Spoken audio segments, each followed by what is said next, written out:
Hello and welcome. Francis here. Thank you for coming back to my channel. If this is your first time here, I bid thee welcome. There is a subscribe button below if you would like to help support my channel by subscribing. Also a bell to be notified as to when I upload more content. I'm coming to you from Ghana country, and as such I acknowledge the Ghana people of the Adelaide Plains as being the traditional custodians of the lands upon which I reside.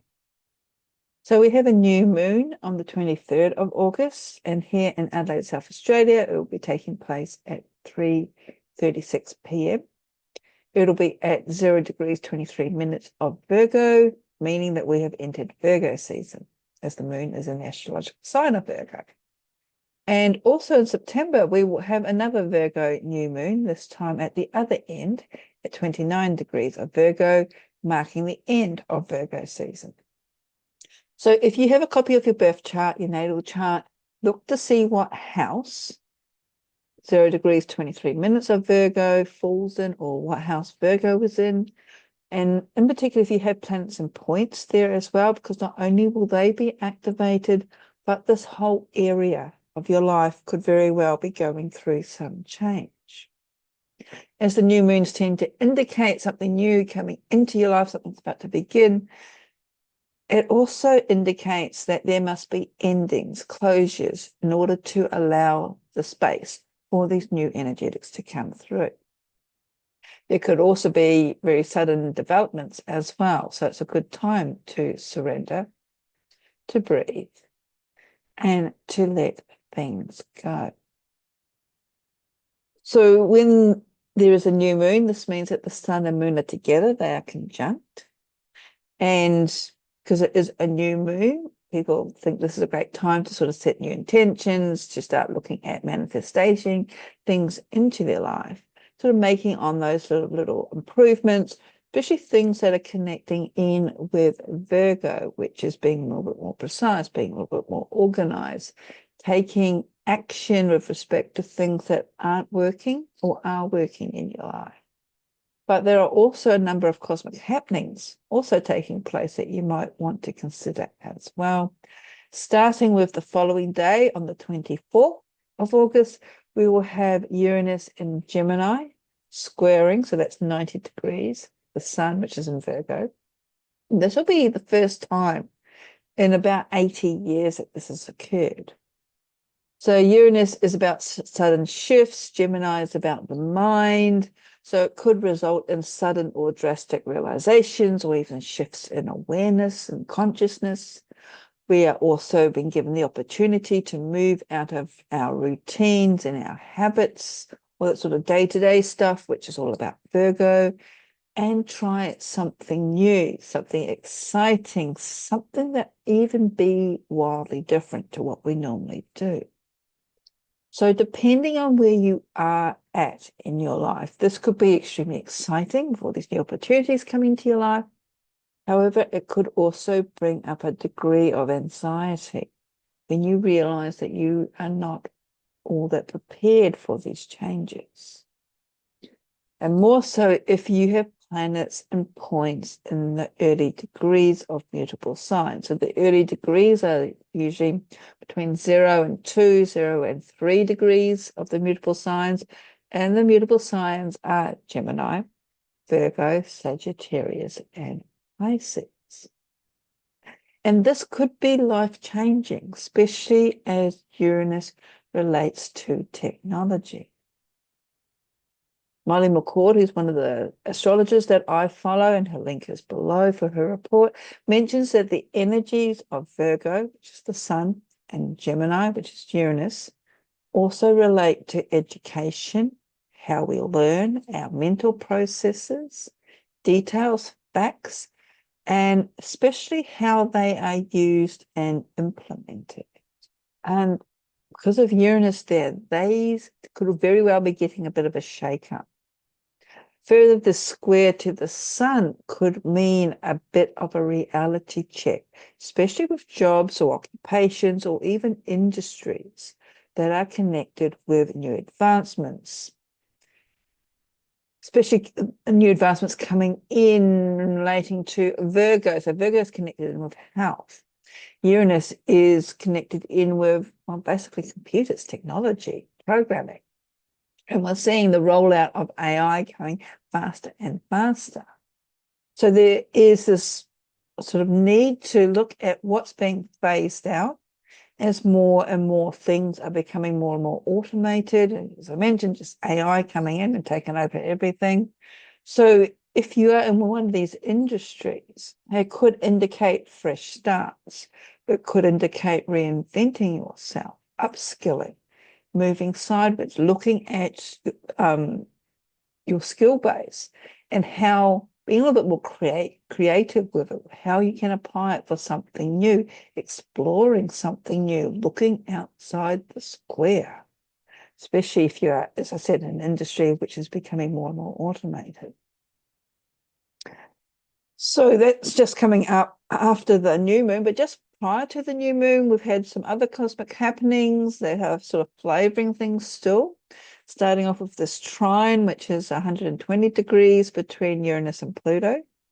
And this trine has taken place basically for all of August.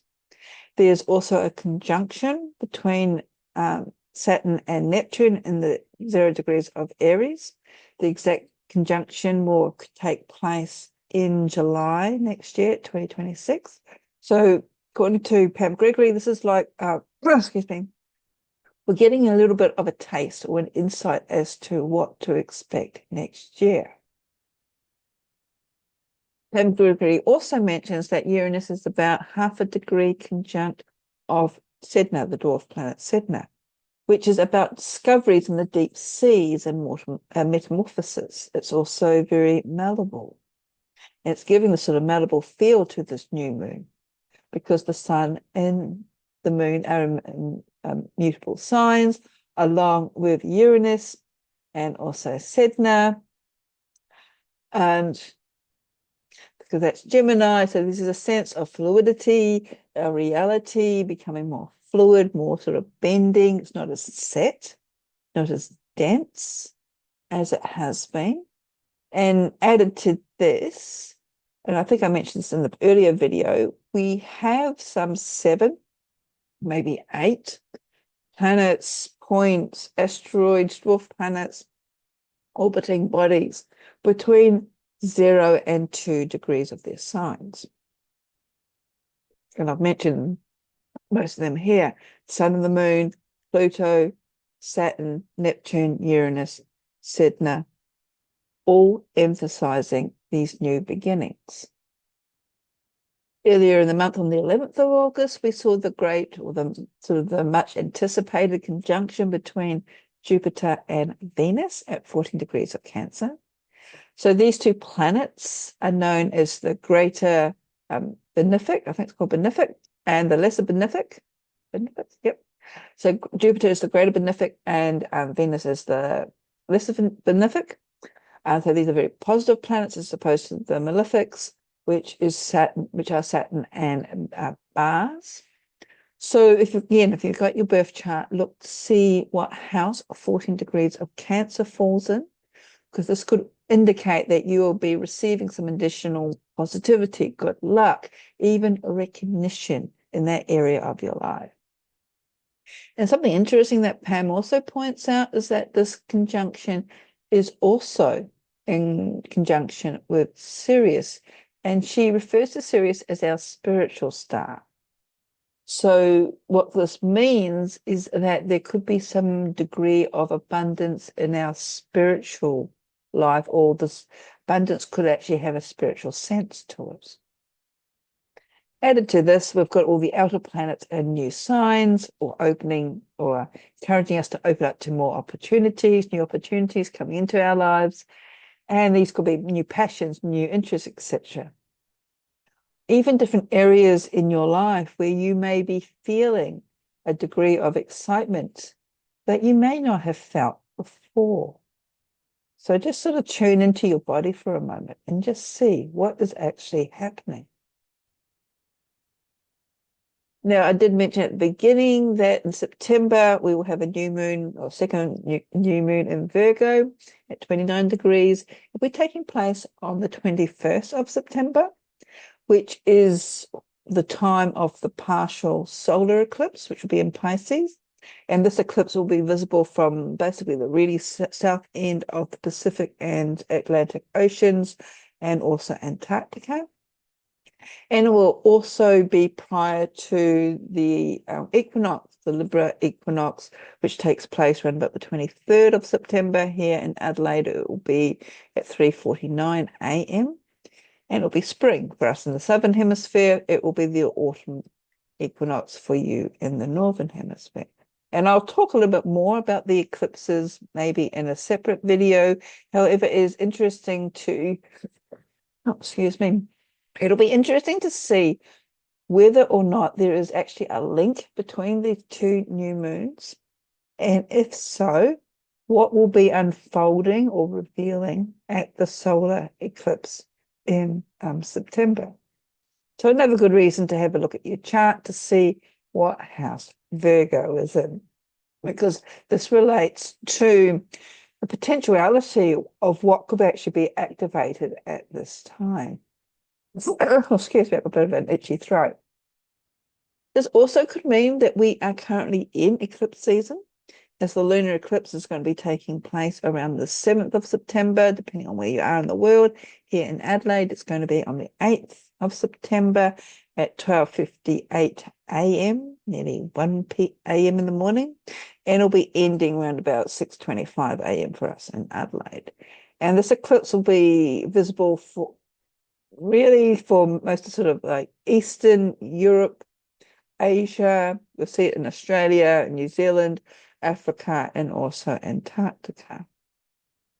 But coming back to Virgo, as I said, it's a mutable sign. It's actually mutable Earth, meaning that it's very adaptable. It relates to methodology. It's about analyzing the facts and figures, as well as getting things done right. So dotting all those I's, crossing all those T's.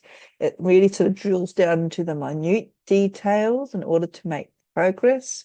It's about sharpening our discernment, streamlining and simplifying things in our lives, or even our minds, because Mercury is its planetary ruler. And it does this by getting rid of clutter, bad habits, patterns, especially how we're thinking things that no longer align with us. It's also connected in with the environment and our health. So you may sort of be thinking about your diet, if you've got any addictions, how to sort of improve your life. On the 28th of August, so this is a few days following the new moon, there will be an exact sextile. So sextile is 60 degrees between Uranus and Neptune. And these two planets have 170 or 171 year cycle, where the seed point, as Pam Gregory calls it, occurred back in 1993. So that was when they were conjunct, the seed point. For those of us who are old enough to remember, this saw the beginning of the World Wide Web, the internet. And although the internet really was invented in, I think it was 1989, it took off in the early 1990s. And so we've got this technology aspect, which is Uranus, being made sort of viral, going around the world, which is all about Neptune. And there's another thing to keep in mind, is Saturn, Neptune, and Uranus will all be moving retrograde later this month in August. Saturn retrogrades back into Pisces on the 1st of September. On the 22nd of October, Neptune retrogrades back into Pisces. And then on the 8th of November, Uranus enters Taurus.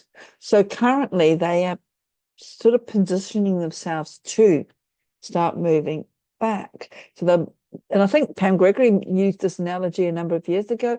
They are like these outer planets, like ocean liners turning, they're slowing down and having to, as they change direction, really begin to sort of intensify. And so you may already be feeling the energy as these planets slow down to turn, like a big ocean liner. And in doing that, you may also be sort of entering this reassessment phase, which is what these retrogrades bring about. So what this actually means is that you could very well be becoming more and more aware of things feeling a little bit different in your life.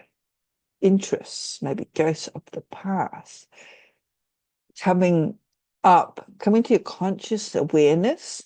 So be open for changes and be aware of your thoughts. And again, Pam Gregory mentions an interesting piece of advice in her video that I've linked below, where she suggests using a word or a short phrase, maybe up to 3 words, that is positive and it means something to you. And the next stage is to watch your thoughts and the words you speak. And when you find yourself speaking or thinking negatively, if you're using negative thoughts, speaking negative words, just use your catchphrase, so to speak, as a delete key, she calls it. And this exercise will actually bring into your attention your level of inner self-talk, which again is connected in with Virgo. And this may be something that you are not aware of, maybe how negative your inner self-talk is. Just putting it out there. Another astrological sort of transit that's happening, it's a transit in a way, on the 28th, so the 29th of August, Pluto actually moves into what they call out of bounds. So when a planet moves out of bounds, it's beyond the normal 23 degrees north or south of the ecliptic band that the planets normally orbit. And when they're out of bounds, they are a little bit unpredictable, a little bit sort of extreme in how their energetics can actually affect us. So yeah, they're going beyond their sort of restrictions, which is sort of tied up with the normal bound. And Pluto is going to be staying out of bounds, excuse me, until the 9th of November. So that's, 2 months.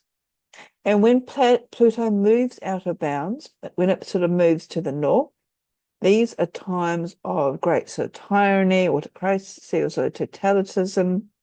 When it moves to the south, these are times where there are power shifts. Well, the power shifts to the people. It's sort of more revolutionary. There's also this big sense of awakening. So for the next 10 years until 2035, especially the last few months of each year, from September through to November, Pluto is going to be moving out of bounds. And the last time that this happened, Pluto was out of bounds to the south for thousands of years, which was actually incredibly rare. And unique things happened at that time where the power was shifting to the people, increasing the sort of revolutionary instincts. And it's beginning now, again, sort of revolutionizing our own daily lives. So Pluto only really goes out of bounds for a couple of decades twice in its 248-year cycle. And of course, it's in relation to transformation, profound change, and evolution. So it will be really interesting to see in September, basically through to the end of November, December, what will actually be happening. So we've got quite a bit happening around this new moon, and as we enter into the second eclipse season for the year, there is this huge emphasis, once again, on change, on allowing change to occur, on embracing change through the release of what no longer is relevant for us. Virgo, as I said, is about the detail. So it's not altogether sort of irrational change. This change is taking place, though, whether we're ready for it or not. So breathe, ground. And don't forget spiritual connection with this new moon in Sirius. And what I'm going to do here is just share my screen for a moment.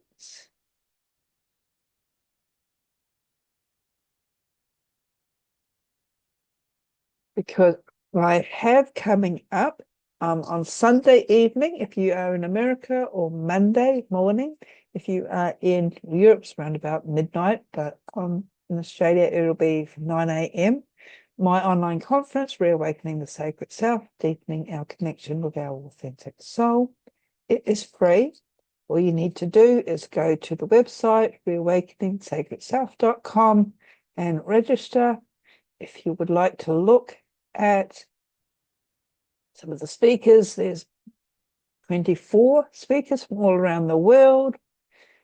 Some you may be familiar with, some you may not be familiar with, all talking about spiritual aspects, and in particular, learning these spiritual techniques and grounding into our day-to-day life. This is what this conference for the third year is about.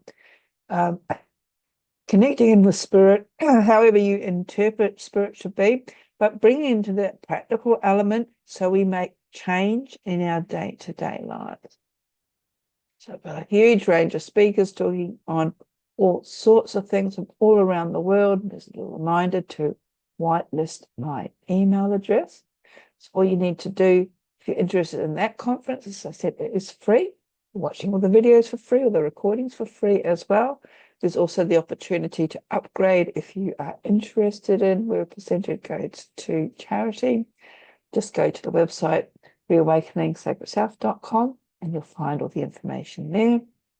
And just another bit of self-promotion is I do have another workshop coming up through the College of Psychic Studies.